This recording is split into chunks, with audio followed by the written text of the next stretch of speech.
(2023년 7월 27일) 오늘은 출사표 2부입니다.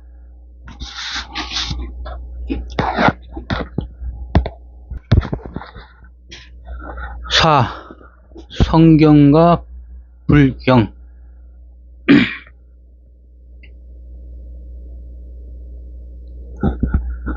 성경 창세기에 아담 이브가 에덴 동산에 있는 생명나무와 선악나무 중 사단 뱀 신의 유혹에 빠져 생명나무 과일과 선악나무 과일 중 선악과를 택하여 타락하여 에덴 동산에서 쫓겨난 이야기가 나오는데, 이 이야기가 한자에도 똑같이 나옵니다. 한자 하지마라 금 자를 파자하여 보면 나무목 플러스 나무목 플러스 신이 보여주다 시입니다. 시를 풀이하면 신이 생명나무와 선악나무 중 두 종류의 나무를 보이고, 아담 이브가 선악나무를 선택하여 타락한 것을 경계하여 선악나무를 택하지 말라고 하는 뜻을 나타낸 글자입니다. 이 금자는 범어 불경을 한자 불경으로 옮기는 과정에서 만들어진 것입니다. 성경과 불경은 그 출발이 하나로부터 기원한다는 것이며, 사단이 한 민족을 각각의 민족으로 갈라놓고 서로 뿌리가 다르다고 이간질하여 각 민족별로 민족 싸움을, 각 종교별로 종교 싸움을 일으키게 하여 인간들이 하나님과 멀어지게 하고 떨어지게 하여 인간을 사단의 종, 노예, 예속물로 만든다는 것입니다. 사단, 속일 사자, 사악할 사자, 무리단자, 정확한 뜻은 속이는 무리, 사기꾼 무리입니다. 인간은 하나님의 창조물로 인간이 진화하여 하나님이 되는, 곧 아이가 부모님으로부터 만들어져 사랑받고 자라나 부모님이 되어 자손을 낳아 대를 이어나가고 번성해 나가는 것과 같은 이치입니다. 그러나 사단의 무리는 인간과 하나님과의 상호 교류 관계를 끊고 인간은 가짜 하나님, 사단의 종, 노예, 예속물로 보고 인간 영혼을 빼앗는 무리입니다. 하나님의 앞에서 하나님의 종이라고 떠들고 영혼을 바친다느니 하며 현실의 이익을 위하여 사단의 노예, 종속물로 살아가는 인간이 바로 사단의 무리이고,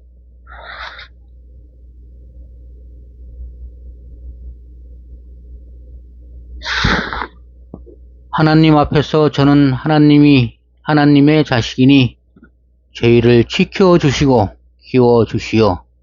하나님의 새나라에서 아버님, 어머님의 뜻을 이어나가고 번성하여 아버님, 어머님을 자랑스럽게 해드리겠다고 하는 사람이 하나님의 자손입니다. 진짜 하나님은 인간을 자식으로 대하고, 거짓 하나님,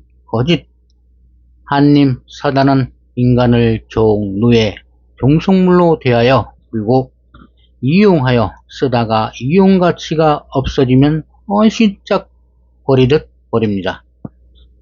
진짜 하나님은 사람을 자식과 같이 대우하고, 가짜 사단은 사람을 물건과 같이 대우하고 쓰고 버립니다. 예수가 십자가에 못 박힌 이후로 사단의 시기가 시작되어 이제 그 끝에 다다라 사단이 심판받는 시기가 다가왔으며, 이제 사단을 지옥에서 떨어뜨려 처박아 가두는 새천년 새 시대를 열 진짜 하나님의 시대가 열렸습니다. 새천년의 시대는 진짜 한님의 시대입니다. 진짜 한님의 시대는 한 맺힌 영혼의 한뿌리 시대, 화해 통합의 시대입니다. 지금 이 시대는 사단 곧 사기꾼 무리들이 극성을 부리는 시대입니다. 우리나라는 더욱더 사기꾼들이 극성을 부리고 있습니다. 전세 사기, 경제 사기, 종교 사기, 약효용 과대포장 사기 등 너무도 많습니다. 사기꾼들 곧 사단 무리 사기 행각을 막지 못하면 곧 인간은 사단의 종, 노예, 종속물로 전락합니다. 그러나 진짜 하느님의 대력으로 사기꾼들은 지옥의 구렁텅이로 떨어져 심판의 대가를 치를 것이며 진짜 하느님의 시대가 열릴 것입니다.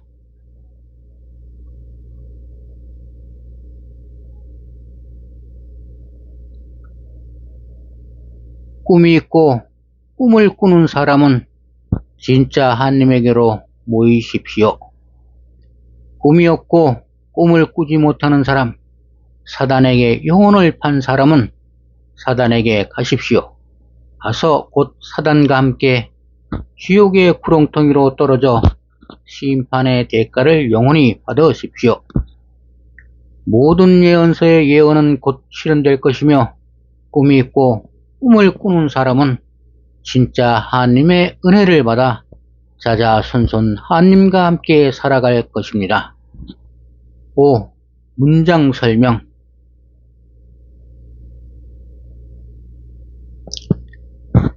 첫째 그림 한, 각계인, 욕계. 두 번째 그림은 한님, 영혼이 있어 꿈이 있고 꿈을 실현하고자 하는 12새끼 영역의 인간, 새끼. 세 번째 그림 한님, 한마음, 한님의 마음을 합친 무색계 에너지 영역, 무색계. 간단히 말하자면 한이라는 것은, 첫 번째 한이라는 것은 우리 물질계를 얘기하는 것입니다. 우리의 몸, 우리가 현재 현실의 몸으로 살아가는 상태를 말하는 거고, 두 번째 한님이란 것은 바로 꿈속의 우리의 모습을 말하는 것입니다. 꿈속에서는 영혼의 모습이 색을 띠고 있습니다. 그 영역을 갖다가 색계 영역이라고 합니다. 그 색계가 12색계의 영역이 있는데 그 12색계의 영역을 모두 통과한 인간을 갖다가 한님이라고 하는 것입니다. 그 동양에서는 12세 12새끼의 영역을 통과한 인간을 12새끼의 영역의 인간을 12새끼의 영역을 통과한 인간을 선통하였다고 하는 것입니다. 그래서 대대로 우리 한민족은 선통하여야 임금으로 봉해졌습니다. 선통, 우리가 선이라는 얘기를 많이 하지 않습니까? 그 선을 통하였다. 그 영역이 바로 색계 영역, 한님 영역입니다. 한마음 영역은 요 그림에서 보듯이 한과 한님이 같이 있는 12영역으로 다시 모두 안으로 들어간 모습을 말합니다. 이것은 곧 에너지장 상태를 얘기하는 것입니다. 우리 인간의 영역에서 최고 마지막의 영역, 한님, 즉 선통한 사람들이 모여있는 그 모양을 형상을 나타낸 것입니다. 그 각각의 모양들이, 한님의 각각의 모양들이 똑같이 12영역에 그대로 들어가 있고 그 영역을 모두 아우르는 제일 큰 중앙에 있는 것도 똑같은 모양입니다. 그래서 서로 간에 상호 교류를 하고 있는 그 영역의 상태를 얘기하는 것입니다. 선통한 한님의 마음을 합친 무색계의 에너지 영역이고 실제로 세상의 모든 게 이루어지는 것은 이 무색계 영역에서 이루어집니다. 그것이 한림으로 나타나고 한으로 나타나는 것입니다. 한림으로 나타날 때는 꿈의 우리 영혼의 모습으로, 한으로 나타날 때는 우리 개인의 모습으로 나타납니다. 그래서 이 모든 것이 삼위가 일치가 되어 있습니다. 그래서 이 모든 작용에 의해서 세상이 이루어지고 돌아가는 것입니다. 6. 문장을 알게 된 사연.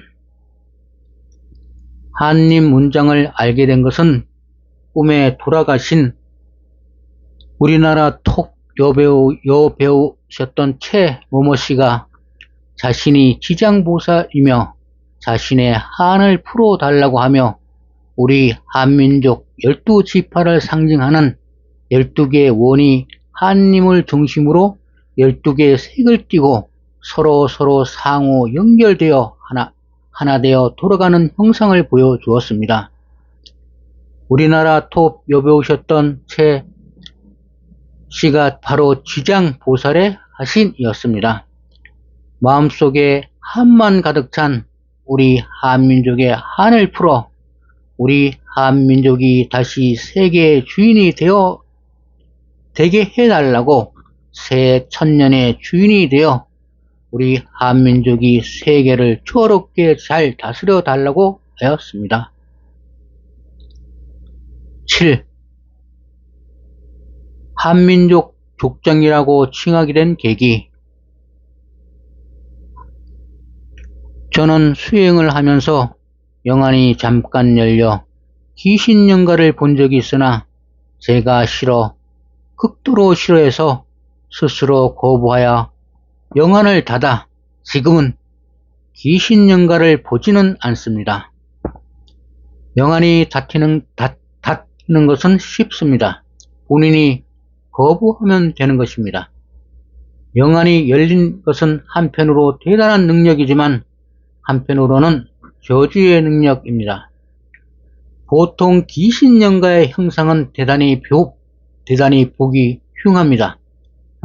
흉한 형상을 현실에서 보고 산다는 것은 엄청난 고통이며 만일 귀신영가가 영안이 트인 사람이 자신을 본다고 인식하면 자신에게 한 맺힌 사연을 하소연하기 위해 꿈에 나타나는가 하며 심하면 빙의, 몸을 빌림, 몸에 의지함, 상대방의 몸에 들어감을 빙의하기 때문에 달라붙는 경우가 대단히 많으며 아주 심각한 상황이 발생합니다. 이 빙의라는 것은 굉장히 위험한 현상입니다. 빙의를 한마디로 보통 설명하면 귀신에 쓰인다, 귀신에 따른 영가가 상대방을 지배한다, 이런 뜻으로 해석을 하는데 실제 그 안에 내막을 찾아보면 같이 더불어 있는 것도 굉장히 많고 빙의가 되지 않으면 살아갈 수 없는 사람도 있고 또 빙의로 인하여 득을 보는 경우도 굉장히 많습니다. 그러니까 가령 예를 들면 어떤 사람이 귀가 약한데 빙의가 돼 선한 영가가 빙의가 돼 갖고서 같이 그 한 몸에 두 영혼이 같이 일을 하면서 살아가는 경우가 상당히 많습니다. 그런 경우도 있고 또 좋지 않은 귀신 영가가 들어오는 경우에 그 사람은 빙의를 당한 사람은 인생이 끝나는 경우가 대단히 많습니다. 쉽게 해서 나쁜 영가가 그 사람의 몸을 지배하여 자신의 뜻을 행사하려고 하는 경우가 대단히 많습니다. 그래서 심지어 귀신의 몸을 빌어 다른 사람, 자신이 복수하고자 하는 사람한테 복수를 하는 방법을 택한다든지 하여 실제로 거기에 발생하는 잘못된 영향들은 몸을 뺏긴 사람이 다 받는다는 것입니다. 쉽게 얘기하면 빙의된 상태에서 어떤 사람을 상해한 경우에 그 상해한 것은 당연히 우리 눈에는 귀신은 보이지 않고 그 상태에 있는 사람만 보이는 것입니다. 그러니까 법적으로 모든 문제는 그 사람이 받는 것입니다. 이런 것이기 때문에 이 빙의라는 것은 대하기가 상당히 어렵습니다. 이것은 제가 별도로 저도 우리 집에 빙의 된 상태에 있는 사람이 한 분 있어갖고서 엄청 고생을 한 적이 있습니다.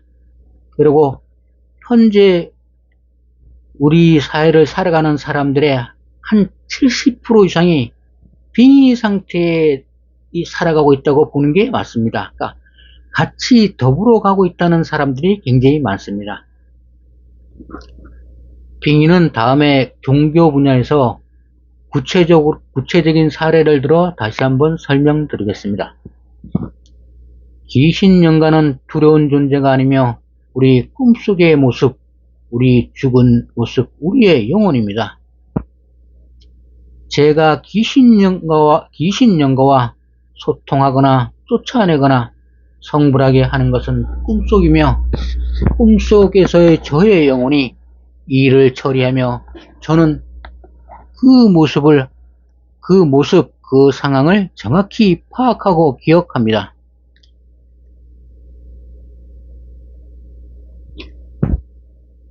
제가 한민족 족장이라고 칭하게 된 것은 어느 해 백중날 제천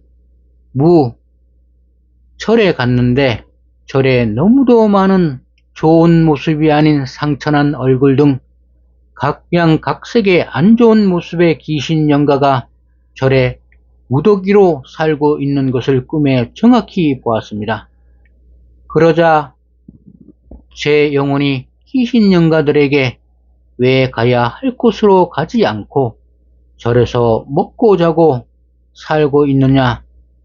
절이라는 곳은 수행터인데 귀신 영가들이 있으면 일반 사람들에게 좋지 않은 영향을 끼치고 심하면 사람에게 달라붙어 따라가서 꿈에 붙은 사람에게 하소연하거나 심하면 빙의를 일으켜 사람을 고통스럽게 하고 심하면 인생을 망치게 하는데 그러면 악업을 쌓는 결과를 초래하니 모두 저를 떠나라고 하니 수많은 귀신 영가가 하는 말이 족장님이 말씀하시니 떠나겠다고 하며 절에 있는 귀신 영가가 다 떠나 절은 다시 청정 도랑이 되었습니다. 제가 족장이 아니었다면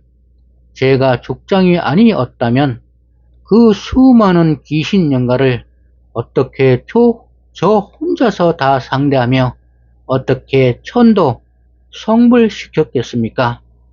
제가 바로 한민족의 족장이기 때문에 한민족 수많은 귀신 영가들이 말을 들은 것입니다. 그래서 제가 저를 한민족 족장이라고 칭한 것입니다. 출사표 2부 끝.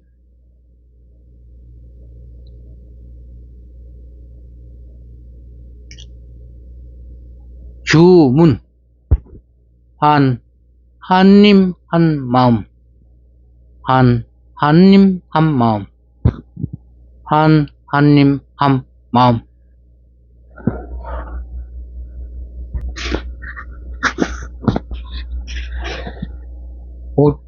오늘은 출사표 2부를 마치겠습니다. 시청해 주셔서 대단히 고맙습니다.